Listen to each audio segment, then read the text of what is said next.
Hello friend, welcome back to my YouTube channel. आज का जो हमारा टॉपिक होने वाला है वो है मायोकार्डाइटिस के बारे में। इसके प्रीवियस लेक्चर में हम लोगों ने पेरिकार्डाइटिस के बारे में पढ़ा था। इस लेक्चर में हम लोग जानेंगे कि मायोकार्डाइटिस क्या होता है और उसके क्या मैनेजमेंट वगैरह होते हैं। तो चलिए वीडियो को स्टार्ट करते हैं। मायोकार्डाइटिस क्या होता है? Inflammation of middle layer of heart. ठीक है, जो हार्ट की मिडिल लेयर होती है उसमें क्या होती है, इन्फ्लामेशन देखती है। ठीक है, जो मसल्स ऑफ हार्ट होती है, आप सभी को पता है, प्रीवियस लेक्चर में हम लोगों ने डिस्कस किया था पेरिकार्डाइटिस के बारे में। ठीक है, तो हार्ट की जो मसल्स होती है, यानी जो सेकेंड लेयर ऑफ होती है मिडिल लेयर, ठीक है, उसको बोलते हैं मायोकार्डियम मसल्स। अगर उसमें जो भी अगर पेरिकार्डाइटिस कंडीशन होती है, अगर उसको ट्रीट नहीं करते हैं तो ये लीड कर जाता है किस में, मायोकार्डाइटिस में। तो अगर हम पेरिकार्डाइटिस को नहीं ट्रीट करते तो किस में चेंज हो जाता है, मायोकार्डाइटिस, जिसमें हमें क्या होती है, जो middle layer of heart wall होती है, क्या होती है, उसमें इन्फ्लामेशन देखने को हमें मिलती है। इसी कंडीशन को हम लोग बोलते हैं क्या, मायोकार्डाइटिस। ठीक है, myocarditis usually caused by viral infection. ज़्यादातर जो इसके कॉजेस होते हैं मायोकार्डाइटिस के, वो वायरल इन्फेक्शन होते हैं। अदर से के बैक्टीरियल भी इन्फेक्शन हो सकते हैं, कुछ सम केस में फंगल भी इन्फेक्शन देखने को इसमें मिलते हैं। ठीक है, a severe case can weaken heart which can lead to heart failure, abnormal heart beat and sound, मतलब कि सडन डेथ। ठीक है, अगर पेशेंट में क्या हो रहा है, सीवियर कंडीशन की तरफ डेवलप हो जा रहा है, अगर मायोकार्डाइटिस को भी आप बार बार क्या कर रहे हैं, अवॉइड कर रहे हैं, इसके सिम्टम को बार बार आप अवॉइड कर रहे हैं, तो ये क्या कर रहा है, बाद में अब जो हार्ट मसल्स है उसको बहुत ज़्यादा ये इफेक्ट पहुंचाएगा और ये सम टाइम क्या होता है, हार्ट फेलोर को भी कॉज कर सकता है। या तो एबनॉर्मल हार्ट बीट हो जाएगी या फिर सडन डेथ भी हो सकता है, यानी इतना एक घातक डिजीज होती है। ठीक है, जैसा कि आप इस पिक्चर में देख पा रहे हैं, ठीक है, ये जो हो रही है ये हार्ट की मसल्स है। ठीक है, हार्ट की मसल्स है। अब आप इसमें देख रहे हैं ये एक हार्ट है। ठीक है, इसके जो मायोकार्डियम, ये तो बाहर की जो लेयर दिख रही है ये तो पेरिकार्डाइटिस है, लेकिन जो अंदर की मसल्स हो रही है, ठीक है, वो हमारा क्या है, मायोकार्डियम। तो इसमें क्या हो रही है, इन्फ्लामेशन हो रही है। ठीक है, उस कंडीशन को हम लोग बोलते हैं मायोकार्डाइटिस। ठीक है, जो मिडिल लेयर ऑफ हार्ट होती है, हार्ट वॉल होती है, उसमें अगर इन्फ्लामेशन हो रहा है तो हम इसे बोलते हैं मायोकार्डाइटिस। ठीक है, अब हम इसके कॉजेटिव एजेंट के बारे में जानेंगे, यानी इटियोलॉजी या कॉजेस के बारे में जानेंगे। तो जो मेन फंक्शन होता है, पहले तो हमने बता दिया था, इन्फेक्शन होता है। ठीक है, चाहे वो बैक्टीरियल हो हमारा, चाहे वो वायरल हो, ठीक है, या फिर हमारा फंजल, पैरासाइटिक, किसी टाइप्स का भी क्या हो, इन्फेक्शन हो, उसके वजह से हो सकता है। मायोकार्डियल इंजरी हो सकता है। ठीक है, अगर हम कोई भी सर्जरी वगैरह कर रहे हैं, ठीक है, या फिर कोई ट्रॉमा हो रहा है जिसमें मायोकार्डियम मसल्स जो हो रही है वो रप्चर हो रही है, उसके वजह से हो सकता है। पोस्ट कार्डियल सर्जरी, ठीक है, अगर कोई सर्जरी हुई है, ठीक है, उसके दौरान अगर इन्फेक्शन, यानी एज ए सेकेंडरी इन्फेक्शन के तौर पे क्या हो सकता है, मायोकार्डाइटिस देखने को मिल सकता है। चेस्ट इंजरी, ठीक है, किसी प्रकार का अगर चेस्ट इंजरी हो रहा है, ठीक है, उससे भी मायोकार्डाइटिस लीड कर सकता है, क्योंकि जो इसका इस पोजीशन होता है, कहाँ पर होता है, मीडियस्टिनम, ठीक है, उसके पास में होता है, मिड लाइन की तरफ। ठीक है, तो अगर चेस्ट में इंजरी हो रही है तो उसकी वजह से हो सकता है। और सम टाइम क्या होता है, ड्रग्स रिएक्शन के कारण भी क्या होता है, मायोकार्डाइटिस लीड हो जाता है। तो ये कुछ इसके कॉजेटिव एजेंट थे जो मायोकार्डाइटिस की कंडीशन को डेवलप करते हैं। ठीक है, अब हम इसके साइन सिम्टम के बारे में जानते हैं। तो साइन और सिम्टम जो होंगे उसके प्रीवियस, जैसे हम लोगों ने पेरिकार्डाइटिस में पढ़ा था, वैसे ही इसमें भी साइन और सिम्टम में सिमिलर देखने को मिलेंगे। सबसे पहले पेशेंट में क्या होगा, चेस्ट पेन देखने को मिल सकता है। ठीक है, पेशेंट में चेस्ट पेन होगा, हैवीनेस उसे फील होगा। नेक्स्ट जो हमारा सिम्टम होगा वो हमारा होगा, पेशेंट क्या होगा, रेस्टलेसनेस। पेशेंट आप देखेंगे कि उसको बहुत ज़्यादा बेचैनी वगैरह होती रहेगी, ये देखने को मिल सकता है। फीवर आ सकता है, क्योंकि एक इन्फ्लामेटरी यानी इन्फेक्शियस डिजीज़ है, तो उसकी वजह से फीवर आ सकता है पेशेंट में।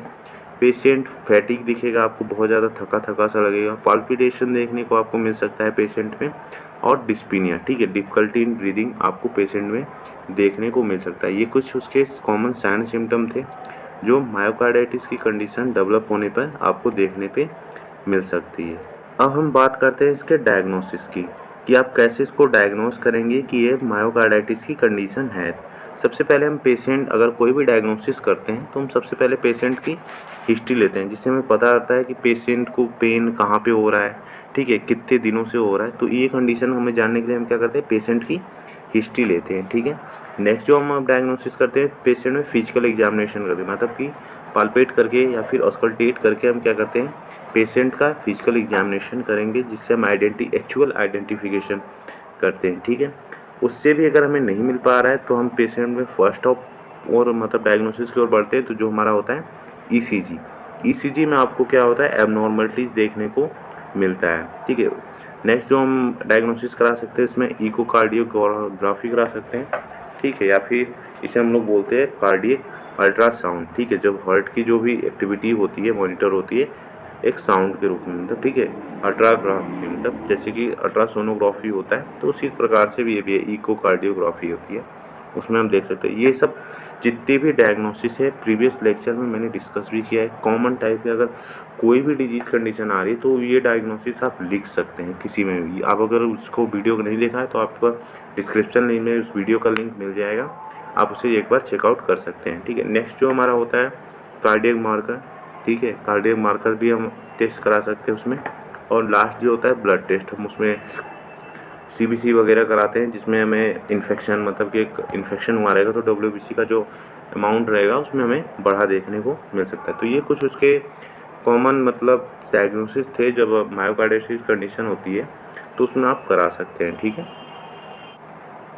अगर हम बात करें उसके मैनेजमेंट या ट्रीटमेंट की तो हम इसको दो कैटेगराइज में करते हैं। पहला तो जो होता है वो हमारा फार्मेकोलॉजिकल ट्रीटमेंट होता है, ठीक है, जिसमें हम मेडिसिन वगैरह देते हैं पेशेंट में। और जो दूसरा जो होता है मैनेजमेंट होता है नॉन फार्मेकोलॉजिकल मैनेजमेंट, यानी विदाउट मेडिसिन आप उसको कैसे मैनेज करेंगे। तो फार्मेकोलॉजिकल मैनेजमेंट में आप पेशेंट को क्या देंगे एंटीबायोटिक देंगे। क्यों देंगे, क्योंकि हो सकता है ये एंटीबैक्टीरियल वगैरह की डिजीज कंडीशन हो, ठीक है, उसकी वजह से दे सकते हैं। या फिर एंटीवायरल दे सकते हैं, ठीक है, एंटी फंगल दे सकते हैं, मतलब कि ये पेशेंट के कॉस्टिव एजेंट के अकॉर्डिंग हम पेशेंट को क्या करते हैं मेडिसिन प्रोवाइड करते हैं। एनाल्जेसिक देंगे पेशेंट में क्योंकि पेन हो रहा है, ठीक है, उसके लिए हम क्या पेन को कम करने के लिए हम क्या देते हैं पेशेंट को एनाल्जेसिक देते हैं, ठीक है। एंटीपायरेटिक क्यों देते हैं, पेशेंट में क्या होता है फीवर आ रहा है, ठीक है, तो फीवर को सबसाइड करने के लिए, ठीक है, उसको मिनिमाइज करने के लिए हम क्या देंगे एंटीपायरेटिक देंगे। कॉर्टिकोस्टेरॉइड देंगे, ठीक है। कॉर्टिकोस्टेरॉइड क्यों दे रहे हैं, क्योंकि पेशेंट में क्या हो रहा है इन्फ्लामेशन हो रहा है, ठीक है, जो मसल्स हो रही है मायोकार्डियम उसमें इन्फ्लामेशन देखने को मिल रहा है। तो कॉर्टिकोस्टेरॉइड क्या करता है, ये जो इन्फ्लामेशन हो रहा है उसको मिनिमाइज करता है, ठीक है। तो ये मेडिसिन होती है जो फार्मेकोलॉजिकल मैनेजमेंट में पेशेंट में दी जाती है, ठीक है। अब जानते हैं नॉन फार्मेकोलॉजिकल मैनेजमेंट के बारे में। तो पेशेंट में जनरली जो नॉन फार्मेकोलॉजिकल मैनेजमेंट होता है तो उसमें आता है कंप्लीट बेड रेस्ट, ठीक है। पेशेंट को आप कंप्लीट बेड रेस्ट प्रोवाइड करेंगे, जिससे क्या हो अगर वो ज़्यादा चलेगा फिरेगा, ठीक है, तो क्या होगी जो उसकी एनर्जी डिमांड होगी वो बढ़ जाएगी।